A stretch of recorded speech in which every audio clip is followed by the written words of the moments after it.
Hello, welcome or welcome back. My name is Ari and I got a new book box.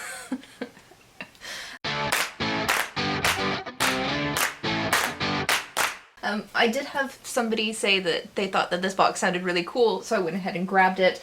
This is the Strand book box.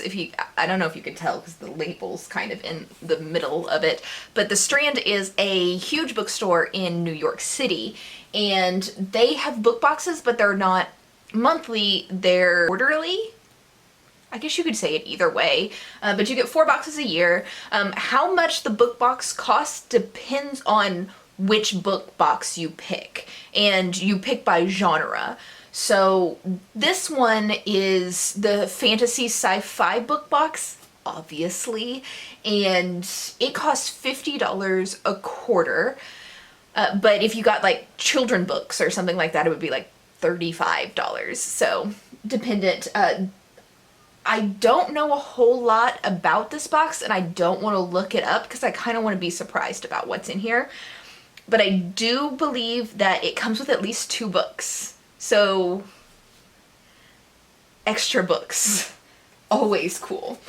Anyway, let's just jump into this big ol' massive thing.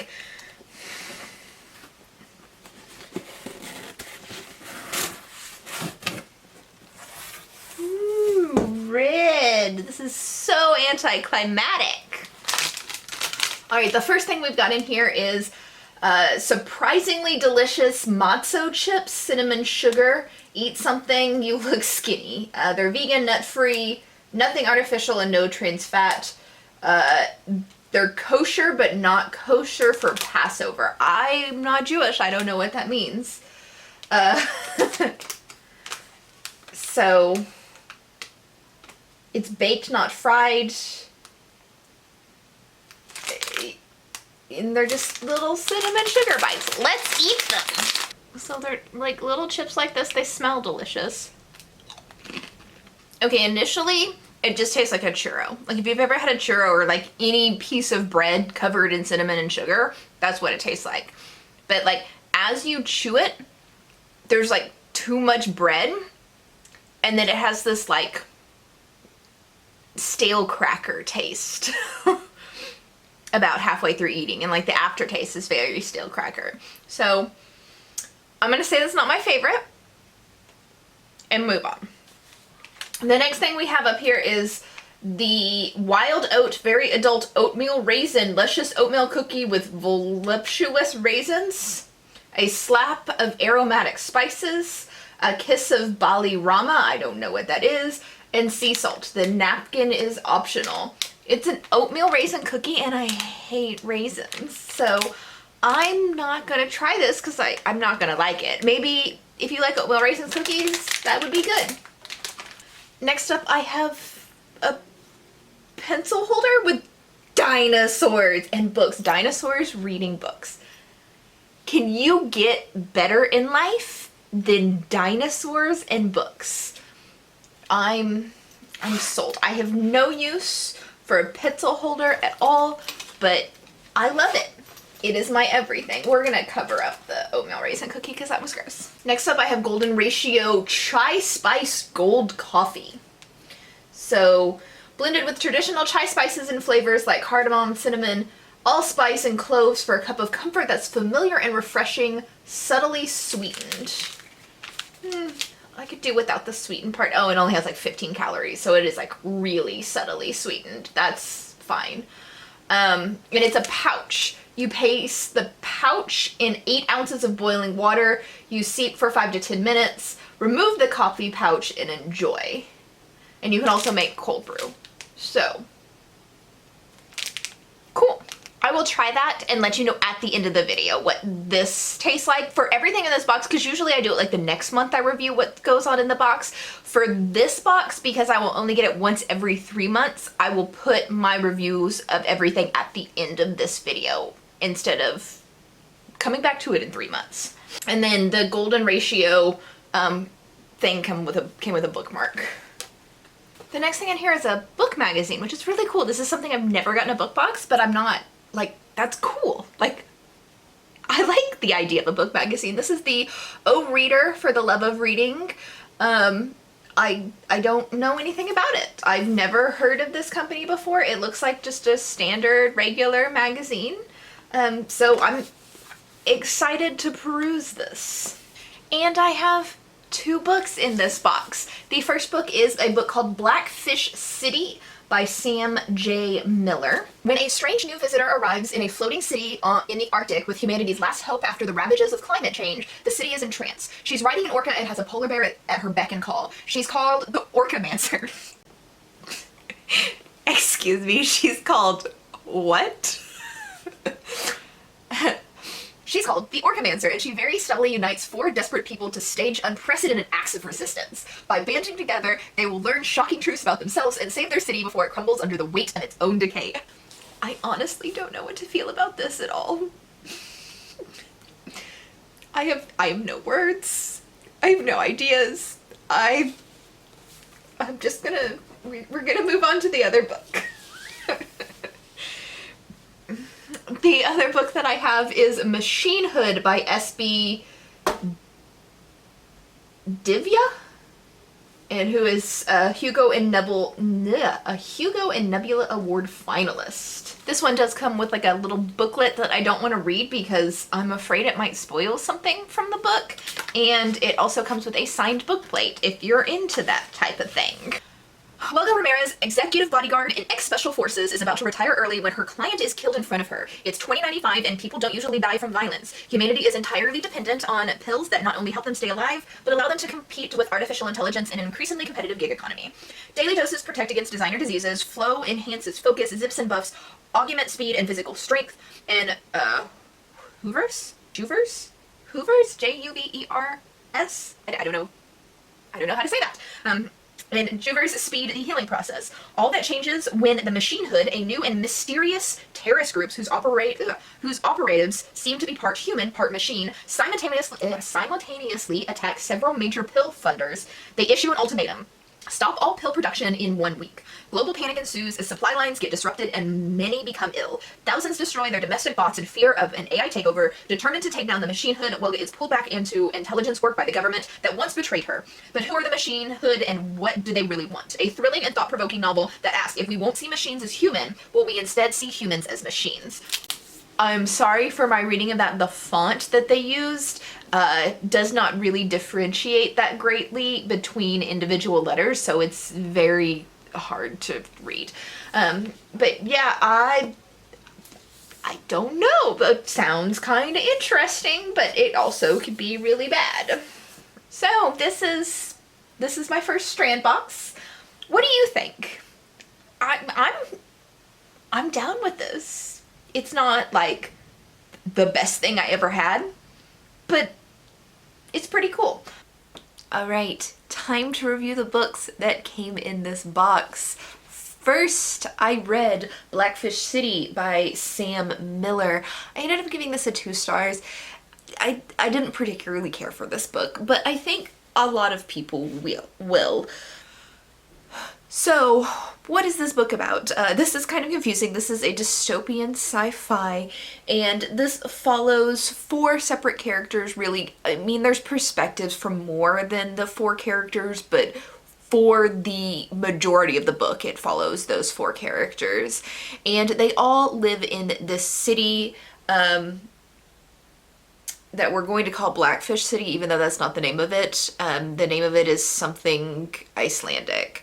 But in this future, dystopian future, the polar ice caps have melted, governments have basically fallen, and humanity has been decimated, and the only real, like, existence of humans anymore are in, like, individual cities or compounds, or, like, roaming tribes of people, right?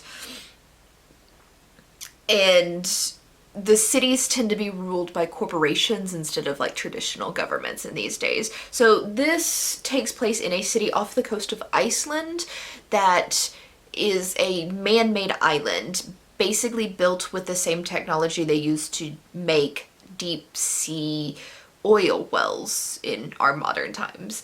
And all of the characters, or the four main characters of this book, all live in this city, and they're like varying degrees of like people who don't seem to be connected in any sort of way, but you know the point of the book is to figure out how they're connected. So you have Sock, who is a non-binary character. They are a messenger. They're very poor. Then you have Cave, C-A-E-V. I'm not really sure how to pronounce that. He is a professional fighter, and there's something wrong with his brain, and he is intelligent, but he can't express himself in any way. Then you have a character named Phil, who is another male character. He is very wealthy. His grandfather is one of the rulers of the city. And the last character is Enkeet. She is upper middle class, and she is like a campaign manager for a political entity inside the city. And she was adopted, and she knows that Kev is her brother, but he doesn't know that he's related to her, right? But as far as like how the other characters are connected, you don't find that out till the end of the book, so I'm not going to spoil it for you. And basically at the beginning of this book, which you can kind of see on the cover of this, a woman shows up to this city riding on an orca with a polar bear. And like the city is kind of like following this woman around, and you could tell that like she is going to cause some sort of conflict in the book, but it doesn't really, like, you don't know what it is until the end of the book, so again, not going to tell you. So like you just follow all these characters, figure out how they're connected, and then shit goes down. Fairly typical story. Overall, like the story itself I felt was very boring. I was kind of getting to a point where I'm like, I don't know what's going on. I don't give a shit about these characters, and I'm not sure if I want to continue reading on to see how they're connected. And then literally like the next chapter told you how they were connected. But I would have potentially DNF'd it like fairly soon if it didn't like get to the point by the time that I was in my mind complaining about getting to the point. So typically this would be like a 3-star read for me, where it's like mediocre but not bad, except for one of the characters did something that just pissed me off. Basically in this universe there is a deadly, incurable STD that fries your brain. Like your brain shuts down and you die. People after contracting this STD will start displaying symptoms of it within like 24 to 48 hours afterwards, where they could hear other people's thoughts in their brain. And it's not super well explained, but it seems like people will eventually, like their brain can't handle hearing all of these other people's thoughts and having all these memories, and that's where like your brain shuts down and you die. At least that's what I think. I could be a little off on that because like I said, it wasn't explained well. But one of the characters in this book has contracted this STD because he is just promiscuous and has a lot of one-night stands, which, I mean, being promiscuous is not going to piss me off. Him contracting the STD is not going to piss me off. What does piss me off is he knows he has this STD and has sex with somebody, unprotected sex, knowing 100% that he is going to kill this person through his decision. And he doesn't even give it like a passing thought of like, oh, maybe I shouldn't do this. He just like sees this person, thinks they're beautiful, has sex with them. And then afterwards he's like, wow, I just killed them. I should feel bad about that, but I don't. And it's like, what? But yeah, that character just pissed me off. And just like putting that in a book without like, like the author never even was like, hey, this is like really fucking bad and there's some serious consequences to it. It was just kind of like brushed aside with like, yeah, that happened. Oh well, not really important to the plot we're carrying on right now. By the time this person dies, the book's gonna be over. No big deal. So I was just like, I hated that a lot. And then like even the conclusion of the story and everything that like that was so mediocre, where it was just like, yeah, I could care less, that nothing about the story made up for that. So if that's not something that really bothers you and you really like very technological advanced sci-fi, especially dystopian sci-fi, you may like this book. Like this is more of a personal distaste more than like the book was really, really bad. So I'm not saying don't necessarily read this if the premise sounds interesting to you. I'm just saying it wasn't for me, and it got 2 stars for me. The other book we got was Machine Hood by S.B. Divya, I believe is how you say her name. This is a new release. This released in March, so March 2021, fairly new release. Not very popular on Goodreads, but it does have like a very high star rating based off of the amount of ratings it has. It's got like maybe a couple of hundred people have rated it. Most people seem to like it that have read it.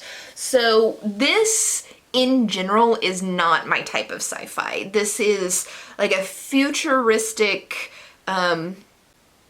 America, right? And most humans rely on either gig work or like research to give them jobs. Like those are really your only 2 options for jobs, because most general work is done by robots, and they are not intelligent robots. I mean, they're like intelligent robots, but they're not planned to think for themselves, right? So they're intelligent as a robot would be intelligent, but doesn't have the ability to think for themselves. So a lot of people's jobs are like babysitting the robots, right?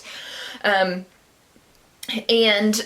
in this book, a like almost terrorist organization shows up and tells like the country that robots are intelligent, robots need to be free, you have to stop taking pills, because everybody takes pills to like enhance their chemistry, their body chemistry, either their intelligence or their like physical body chemistry, so they can keep up with the robots in the gig economy, right? And basically this terrorist organization called Machine Hood puts out a manifesto saying that this needs to stop.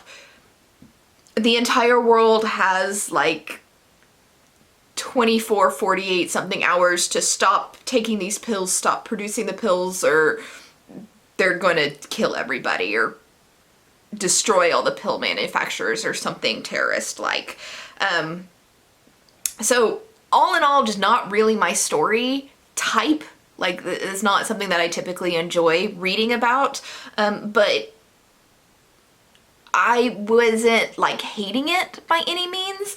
I did DNF it. I don't know if you can see this, but I did DNF it early on, again, because of something very, very specific to me that I have no desire to read about. And this is a side plot, but it's still prevalent enough in the story that it kept being brought up, and I don't want to read it. So I was done with it. Basically what that is one of the main characters is a married woman, and her husband have 1 child. Her husband does gig work, but he's not very good at it, and she is the like major breadwinner for their family. Like all of the money in the family comes through her. If she wasn't able to do her job, then like they would have no money. They would be dirt poor. They would be living on the street. They wouldn't be able to survive off of her husband's splotchy gig work, right? And her job relies on her taking a very specific drug to elevate her brain processes. But she gets pregnant with their 2nd child. and she cannot take this drug while pregnant. She is on birth control, but the birth control failed. There's a 2% chance for failure from the birth control. They hit the 2%, she's pregnant. She decides that the best thing for their family, in order to raise the child that they have, she's going to terminate the pregnancy. Which, I'm going to tell you right now, I fully support. If you need to unsubscribe to me because I fully support that, now is your time to do that. But I fully support a woman's decision for no matter what reason to terminate her pregnancy. If she decides to, or to keep the baby if she decides to do that. This woman decides that in order to support the child that they already have, she needs to terminate this pregnancy. And she's like this is really, really early on in the pregnancy. She is like maybe 2 days late for her period when she finds out she's pregnant. So like extremely early in the pregnancy. She informs her husband that, hey, I need to terminate this pregnancy. I don't really, I know you don't want me to, but we need to do this to survive. And the husband's like, no, I don't want you to. She's like, hey, all I need to do is tell you about it. I don't need your permission. And I'm being courteous and telling you because we're married. We can talk about this later, but I need to be able to keep my job. I need to continue doing my job. And he's Catholic. I guess I should say that. The reason he doesn't want her to terminate her pregnancy is because he thinks it's against God. So she goes to her doctor to get the prescribed medicine, and she is told that she is not allowed to terminate her pregnancy without a written approval from her husband.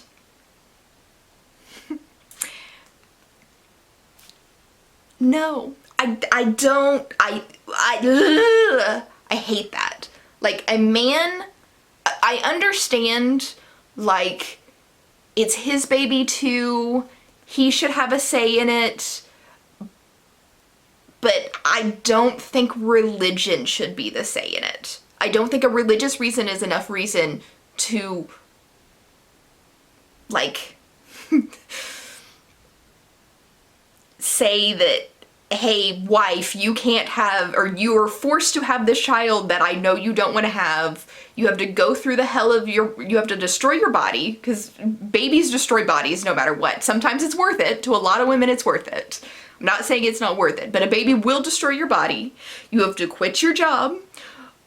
We're going to lose all sorts of income, have to move, possibly be homeless because I say so. You have no choice anymore because the government is all up in women's businesses. And that's the point where I'm like, I don't think I want to read this anymore. And then it kept going on with it. And I'm just like, it's something that pisses me off so much that I'm not going to find enjoyment in this book that I already didn't really want to read while reading about something that just makes me livid. So I'm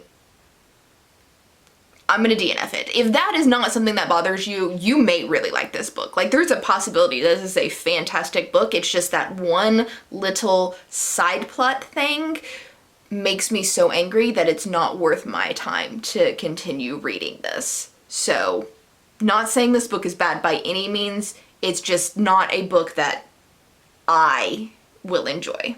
So, there you go. So the 2 books that I got in the Strand book box this month were just not books for me. I don't think either one of them were like the worst thing I've ever read. It's just, there's subplots in here that don't make me happy. In the end, am I mad that I got either one of these books? No. I think both of them bring good things to, like, the table, I guess, of sci-fi. They do new things. They do things that I've never heard of or never read about. And potentially, like, especially with this one has really high ratings. So I think this is probably a really decent book. It's just not a book for me. So that is it. That is the book box this month. Let me know what you think. The next book box, this is like a every 3 months type of book box. So I think the next book I'm getting in June, and then you'll probably see a video for it in July, maybe August, but we'll see. Let me know what you think about either one of these books if you've read them or if you're thinking about reading them now. Let me know down in the comments, and I will catch you in the next video. Bye!